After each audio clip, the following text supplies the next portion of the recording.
Cook with Comali season 6ல இந்த வாரம் என்ன விதமான காம்படிஷன் வைக்க போறாங்க? கடந்த வாரம் கிராமத்து சமையல் அப்படிங்கிற பெயர்ல சூப்பராவே ஒரு இது குடுத்திருந்தாங்க. அதே மாதிரி இந்த வாரமும் கண்டிப்பா ஏதாவது ஒரு ஸ்பெஷலா கொண்டு வர தான் போறாங்க. குக்கு வித் கோமாளியில வாரம் பார்த்தீங்கன்னா, ஏதாச்சும் ஒரு ஸ்டைல்ல சமையல் பண்ணணும் அப்படிங்கிற மாதிரி தான் கான்செப்ட்டே குடுக்குறாங்க.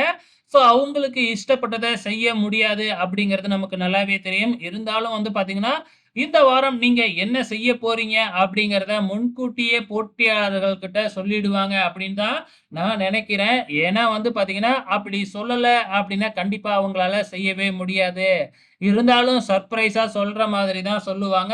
இந்த சீசன் ரொம்பவுமே நல்லாவே போய்க்கிட்டு இருக்கு.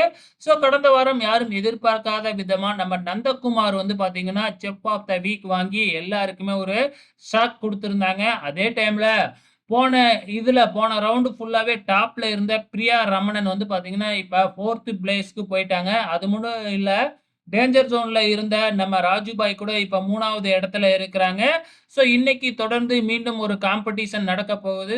இந்த வாரத்தோட இறுதியில யாரு டாப்ல இருக்க போறா? இந்த வாரம் யாரு செஃப் ஆஃப் த வீக் வாங்க போறாங்க? அப்படிங்கிறத பொறுத்திருந்து பார்க்கலாம்.